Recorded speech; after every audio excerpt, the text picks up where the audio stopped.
What is up, everybody, and welcome to the channel.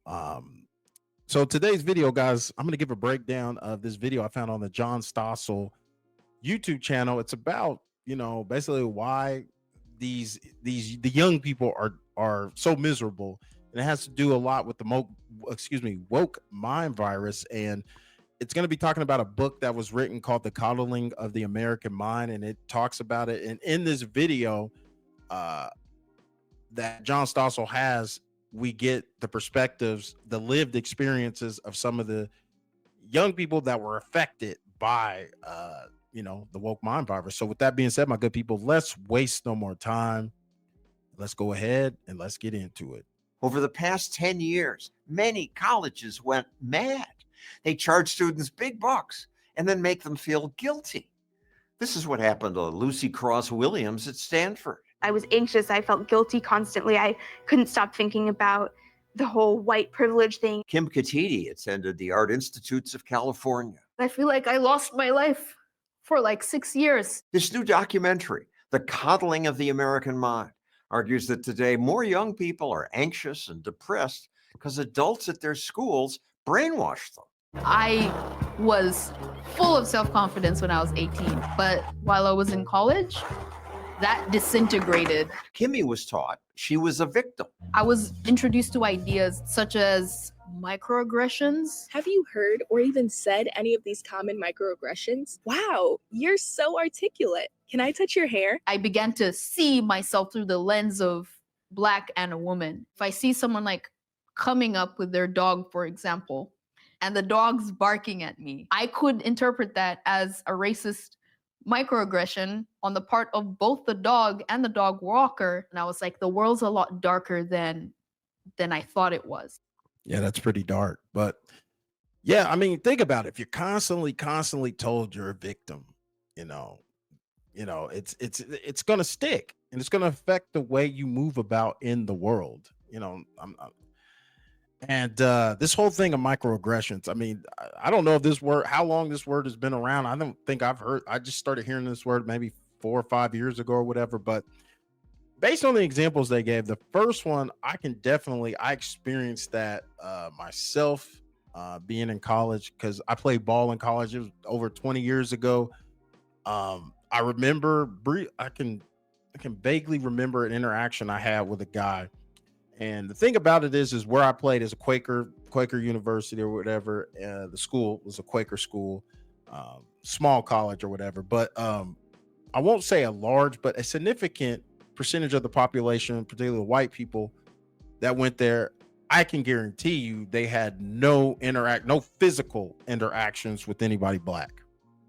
And so the only experience, if you want to call it that they have with Black people is what they see on movies and television. And we all know in a lot of situations, they don't portray Black people as the most positive in a lot of the major media or whatever, at least at that time. You could maybe say it's getting better, but and so I remember him saying something on the end of that. And I remember initially I was taken back, and then I just thought to myself, man, I could respond in one of two ways. First way, man, I could just blow up on this dude, yell at him, try to punk him out, tell him how racist he is, and who knows, it could have got physical. Or I could go with a second way about it. And the second way was, I mean, I looked at this guy and I heard what he said, and I took a second to pause and really think about what he said and how he said it. And I was like, okay, this is coming from a place of ignorance. And I'm not saying like he's a dummy, but ignorance to the fact of Black people, like, going by what he's seen on TV and whatever movie he watched or whatever, and me not necessarily meeting those expectations threw him off a little bit. And so, I said, you know what, this could be more of an educational thing. So, and I could school this guy about a thing or two.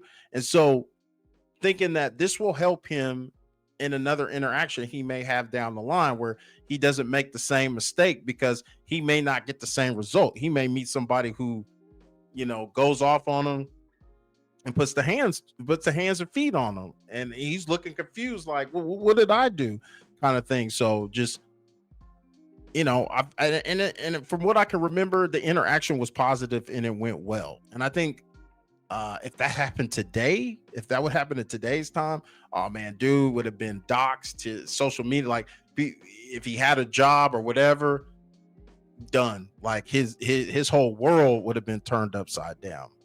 But like I said, the constant being told you're a victim, and then the fact that it messed her psyche up so much. She talks about walking down in a park, and a dog does what a dog does. It happened to bark at her, and she took it as if the dog saw her, black woman, and became aggressive, didn't like her. By extension, the owners didn't like her because the owners are the ones who taught the dog. I mean, woo, that is definitely a rough way to live and a rough way to go about it.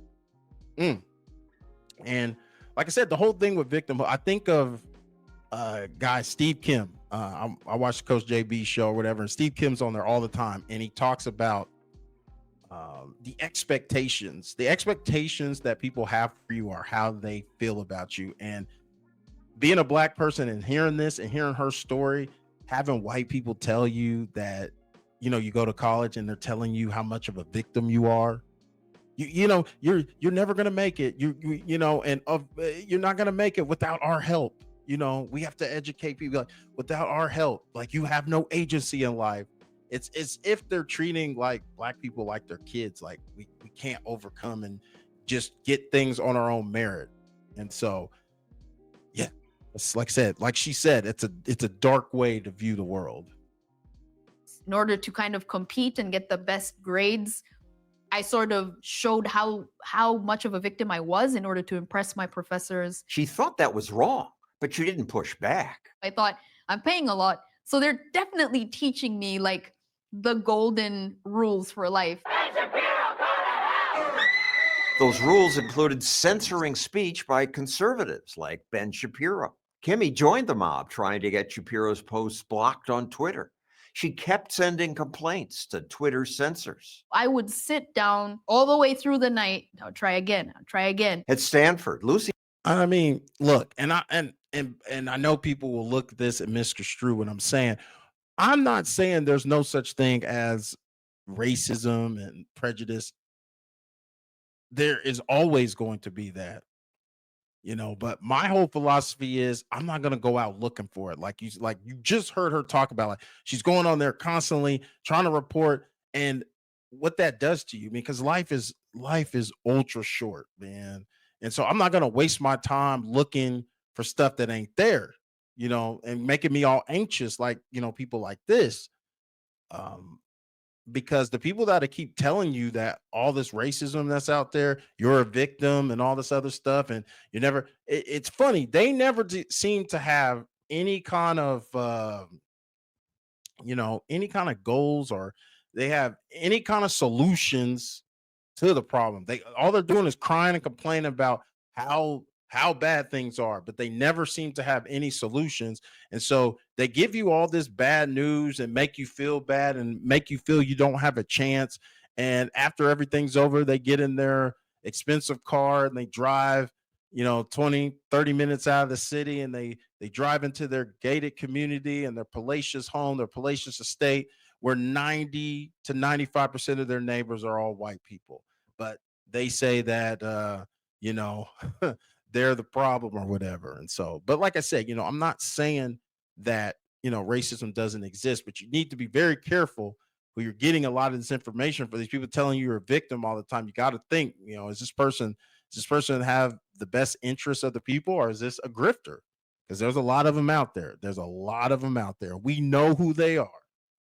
He was taught that Shapiro's ideas put Black, brown, trans, queer, Muslim students at risk.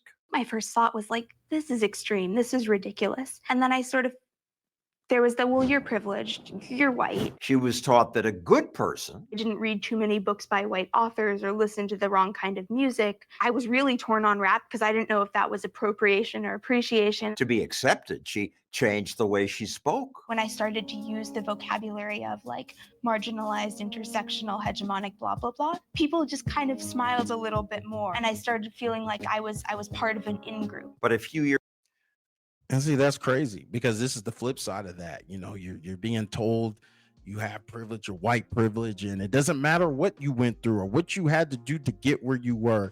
It all depended on the fact that you were white and nothing else mattered. That's why you're here. And so, yeah, that could definitely do a number on a person, because like I said, I personally know some white people who, I didn't have the best childhood, it wasn't oh woe is me, kind of thing, but it wasn't the best. And I knew some white people that was even worse than me, when they quote unquote made it.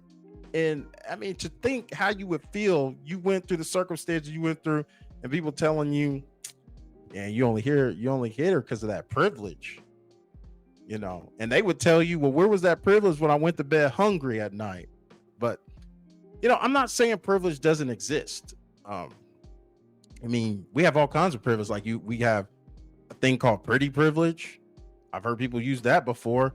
We also have, a status. You get privilege because of certain status in life, which that's the privilege we should be having the discussion about, and so you think about that. And then, like I said, some conversations I've had with people is that it comes to a point to where you just have a sense of apathy, because it doesn't matter what you do. Like this young lady here talked about how it came to music choice. She's like, well, she's starting to question, like, she likes an artist, but can I listen to him? Because is it gonna be appreciation or appropriation?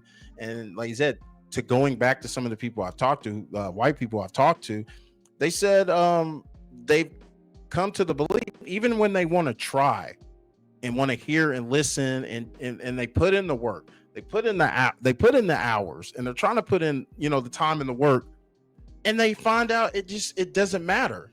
And so, like I said, they become indifferent, and they realize that it doesn't matter what we do, that it'll never be enough.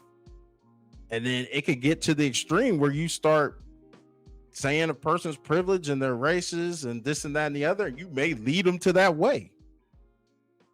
So yeah, it's crazy, man. Years later, she concluded, These set of thought processes was really unhealthy and was making me miserable. Administrators teach students that they're fragile and in constant danger and can be permanently harmed by words. This is not a kind or compassionate thing to teach people. Greg Lukianoff co-wrote The Coddling of the American Mind. Years ago, he suffered from suicidal depression. Therapy helped him, but now I'm looking on campus and I'm like, wow, it's kind of like administrators are telling students to catastrophize, to do all these things that I was taught not to do. this is amplified by required courses that divide students into oppressed or oppressor, Colleges provide websites and phone numbers so students can report people who offend them. and Wow. Um, yeah, you could report people. Like I said, what if it, like the example I gave you guys earlier in the video, where the guy who I had the interaction with, where it was a thing of ignorance, he wasn't being malicious or anything, but you turn that guy in today's time, like I said, his whole life could be uprooted over something that was just a simple misunderstanding. That's just how left it could go when it's something that could easily be corrected by two people just sitting down and having a conversation, having a real conversation. Because that's the thing, people bring that up all the time. Oh, we want to talk, we want to have a conversation. No, you don't. You want it to where one side can tell the other side everything they've done, and they're holding them responsible for stuff their ancestors did that they had nothing to do with, whereas they can't say, hey, this is what you do over here. Because I feel that's the only way we're really going to make some more and true progress. And I hate to use more sports analogies, but it reminds me when we'd be in football and it'd be rivalry week, and the coach would tell you, hey, make sure those chin straps are on extra tight. It's going to be one of them kind of days. And that's when you want to have that conversation. It's one of those where everybody's going to have to buckle up the chin strap, because when the real comes out, some feelings are going to be hurt, but it needs to happen to be able to truly get to where we want to get, when it comes to this whole thing about race and everything of that sort. So, but yeah, I just find this part very interesting because this is supposed to be the side of accepting and, listening to people. Whereas this behavior, the turning in of people, reminds me a lot of what went on in Germany back in, World War II, when the guy with the funny mustache was running everything, when people were just turning in their neighbors to the Gestapo and things of that sort. But, you know, moving on. Lots of people offend them. In 2012, there was none of this. Coddling co-author Jonathan Haidt. And by 2014, 2015, there was a lot of it. What about our protection right now? At this college, they basically took the president of the university hostage. They wouldn't even let him go to the bathroom. It wasn't about learning. It wasn't about exposure to ideas. It was about this battle between good and evil. This new censorship was supposed to help minorities, but they too were often punished. Saeed Malami spoke at a protest. I go up there, feeling all cool with myself. It was like, blackness is not a skin color. It's an attitude to life. If you're white, you can be black. If you're black, you can be purple, whatever it is. I'm like, everyone can be black. And what happened after that, a lot of people are. Oh boy. Yeah. You definitely made let's just say your intentions were good, but Ray Charles and Stevie Wonder could see that was going to be catastrophe for you by making that statement, my boy. I thought I was tight with, just stop talking to me. So instead of saying, I'm no victim, he shut up. What I thought to be true, I would keep in my head and then say something else. Doing that makes other students dumber. Other people challenging us make us smart. Cancel culture is like a way of shooting yourself in the brain. For Kimmy, a turning point was when she went to a skate park in a conservative neighborhood. Are they going to hate that a black woman's in their territory? Will they literally pick up a skateboard and attack me? The park was in Orange County, California. I was afraid of Orange County to begin with, just because it was notoriously conservative. So just going into Orange County was kind of scary for me. But at the park, Kimmy found the county was not evil as she'd feared. This was a really great place. That was when I knew there was a way that I was looking at the world that wasn't right. I was the one inflicting pain on myself, and it was robbing me of happiness. It's real. All right. So I'm going to leave it here. I would just say, guys, if you got the time, check it out. I'll leave a link in the description for the video from the YouTube channel if you want to watch it without my commentary. But yeah, all in all, just like I said, to wrap all this up, like the gentleman said here towards the end, where he talked about dissenting ideas and being able to sit down and have that discussion. And I think we've lost that, where I can sit down and we can agree to disagree. I remember those days, and it's weird. It's like we disagree, and then next you know it, people are blocking people out of their lives and turning backs on friends they've been friends with for 30 years. And even it gets to the point where family members stop talking to each other because of different ideologies, which is just mind blowing to me.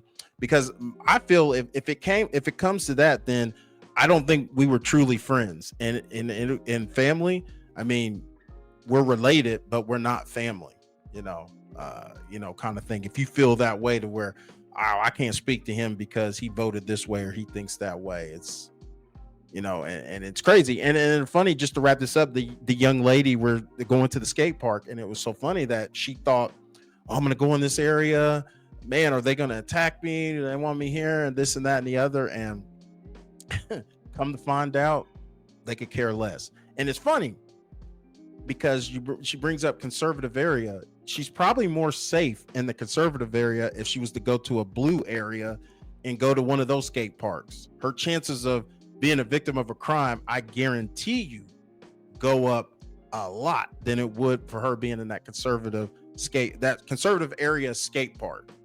And like I said, it's good to see that she's realized that, things aren't exactly how they have been presented to me. And she's thinking for herself, and that's good to see. So yeah, guys, this video went on a little bit longer than I expected it to, but it's a great video and I had a lot to say about it. So if you on here, I just want to say this to you. If it's for 1 minute, 5 minutes, or the whole damn video, I appreciate you taking time out of your day to view my content. Hey, get in the comments, get the discussion going. What did you think about all this? Have you been affected by the woke mind virus, or are you thinking, or maybe you're like, hey, P, man, you are way out of bounds on this one. You don't know what you're talking about. Either way, get in the comments and let me know. And guys, I'll see you in the next video. Do me a favor, take it easy.